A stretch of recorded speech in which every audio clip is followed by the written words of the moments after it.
6 aydan җитлекмичә туган кечкенә Рушатны табиблар яшәр дип өметләнмиде. Беренче мәртәбә әни булу бәхетен татыган Лилия генә улының гомерле буласына, тернәкләнеп китәсенә ышана. Авырлыклар үтәр әле. Ходай биргән сынауларны тормыш иптәшем белән икәүләп җиңәрбез дип уйласа да, язмыш дигәнең аңа алга таба тагын да зуррак авырлыклар әзерләп куйган була.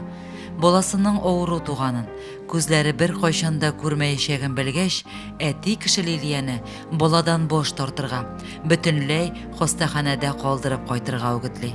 Ләкин әни кеше җаннан яралган сабыен ни йөрәге белән калдырсын. 1 кило авырлыкка җиткергәнче махсус аппаратлар ярдәмендә ашаталар, сулаталар үзен. Көн-төн сабыеның савыгуын тели Лилия. Минем улым Рушатка инде 17 яшь тула. Ул инде күзләре күрмәсә дә, безнең янәшәбездә булгач, ул бүтән моторлыкны, җылылыкны безнең игътибарыбызны тоеп яши. Аңа апайы зур терәк, бирәк тә әнием зур терәк инде. Башта инде авыр булды, инде сәламәтлеге начар булды. Бирәкәй булды, ялак булды, инде ширләде.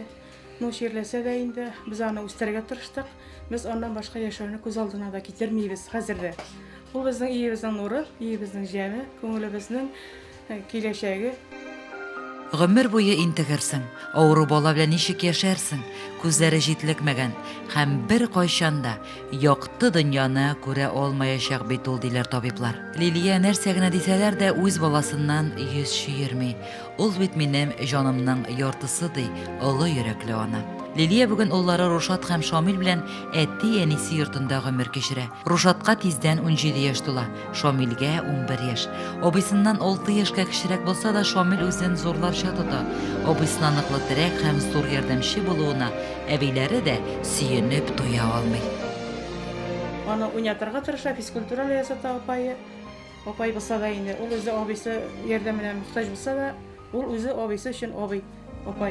Дөньяны үз күзләрем белән күрмәсәм дә, мин үземне тере һәм тере булмаган табигать кочагында яшим дип күз алдым. Төрле хайваннар да, бөҗәкләр дә, ташлар да, яңгырлар да, бураннар да баранда.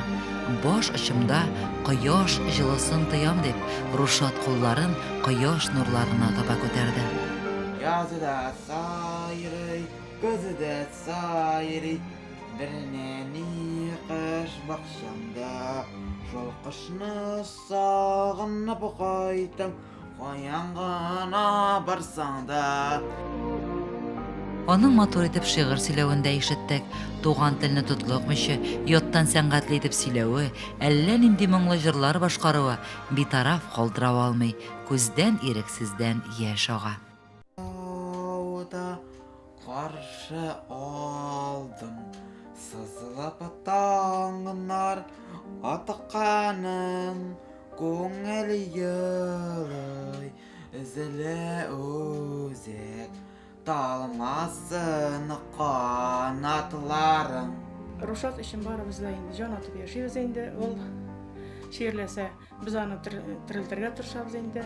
Ул шатлыкларына сөенәбез инде, аның көн саен менә укыганда инде аның һәр һөнәрләре өчен сөенәбез. Шигырь ятаса да сөенәбез инде без аңа. Язмыш аны җитәрлек сынаган. Тормыш юлында авырлыклар да җитәрлек булган. Тормыштан зарланырга кушмасалар да, безнең өлешкә шулай язылгандыр дип яши Лилия.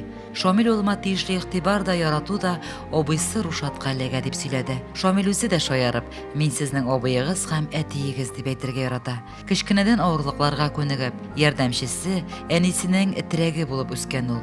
2 улым, 2 юанычым. Ходай Тәгалә шушы бәхеттән аермасын дип яши Лилия.